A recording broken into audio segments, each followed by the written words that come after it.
What's going on, guys? This is Hit You Good, and today we're going to be going over what I believe will be the dominant long-range meta in Warzone until they nerf it into the ground, of course. I've got some multiplayer footage here in the background showcasing just how this thing hits like a freaking truck. So what am I talking about? It's the RPK. Now, I understand that the RAW is an absolute monster. However, I was a fan of Modern Warfare 2019 and its buttery smooth movement mechanics that kind of gave you that skill ceiling that was invested in movement more so than in gunplay. So I'm automatically gravitating towards weapons that let me keep up at least some of that speed. And even though this is an LMG and admittedly very slow handling, it feels light years faster than the RAW. Now, the key to using this platform is utilizing it in maps with some decent sight lines like Farmhouse 18 with the shed at the back. That's a really great place to hold down. Al-Bagra Fortress has some really good sight lines. Tarak or Embassy as well. Whenever you load into these maps, make sure that you're bringing this gun with you. You keep some distance between you and your opponent where you can reach out and touch them with that 3-shot kill from about any distance. They're going to be struggling to deliver that much damage that far away back to you.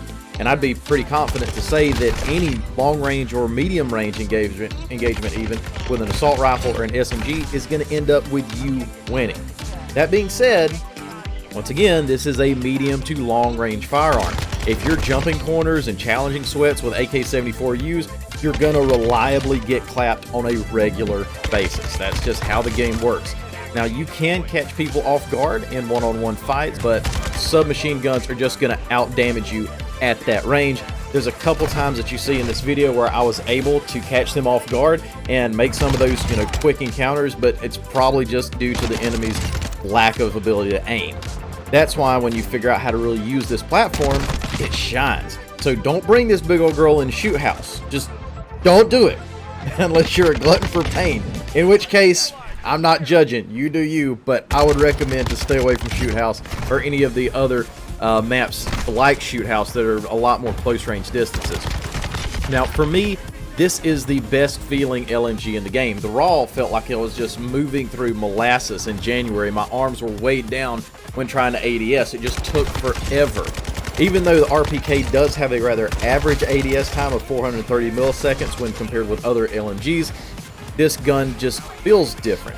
When adding on a laser to tighten up that hip-fire recoil, you can combine that with a 3-shot kill, and you can win out some of those close-range engagements in an emergency situation as long as you're not taking time to ADS. Now, the RPK also has the second fastest reload time of all LMGs in the game, and the second fastest movement speed of all LMGs, as well as to keep you in the action for longer and be able to move around the map instead of just staking out a spot on a roof somewhere. The thing that really comes through with this gun is its feel and its accuracy. Pairing this with high velocity rounds makes this thing nearly hit scan.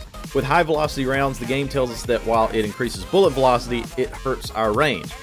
Fortunately, the downside of this is pretty negligible and almost non-existent. You're not really going to notice this. The high velocity rounds end up boosting our velocity up to 50% faster and only affecting our range by 2.5%, so barely any at all.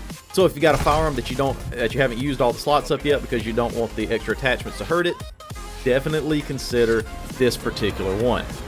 Now, a lot of these attachments are totally up to you, and I know I did mention, as I was leveling this gun up, I did put a laser on it, but as I made it further through the progression, I traded that out to really favor this gun's strengths instead of trying to make up where it lacked. So far, I'm running the Cronin Mini Pro sight on the RPK. I really like this sight. To unlock it, it is kind of odd. You have to take the Expedite shotgun and bring it up to level 6, and then it's available for most of your guns after that. For some reason, I do think that blue dot just offers a much better contrast to the world around her. It's clearer, it's a lot more crisp, and it doesn't take up much space on the reticle, and I personally think that this is the best for target acquisition, which is something that I kind of struggle with from time to time. As we get into Warzone, I'm probably going to swap this out for the VLK 4.5 optic. But for now, in multiplayer, I'm having a lot of fun just running this Mini Pro sight on the RPK. I'm also running the Lockshot KT85 for the muzzle, which helps dial in that recoil a little bit and, takes down some of the horizontal and the vertical recoil, and this gun does have a decent amount of that.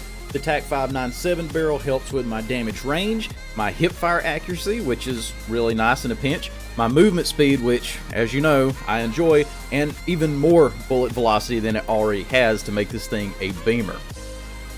And the Demo X2 grip also helps cut down on that recoil.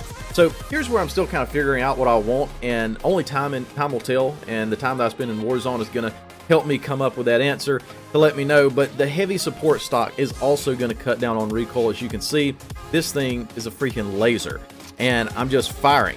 All it takes is just barely pull down on that muzzle to control that vertical recoil, and you're beaming people before they even know what hit them. Of course, this will lead us to one too many attachments, so I'm still experimenting on if I like the high velocity rounds or the heavy support stock. Like I said, time will tell. But check it out. Let me know what you think works best for you and why. Definitely appreciate you clicking on this video, and don't forget to subscribe if you want to support your favorite all-American freedom-loving gamer, and leave a comment in the comment section below letting me know that you did so I can personally thank you. Anyways, guys, I look forward to a lot of Warzone content, a lot of Modern Warfare 2 content, as I'm really enjoying this game. I'm going to let this multiplayer gameplay play out in the background, but other than that, God bless, happy gaming, hit you good out.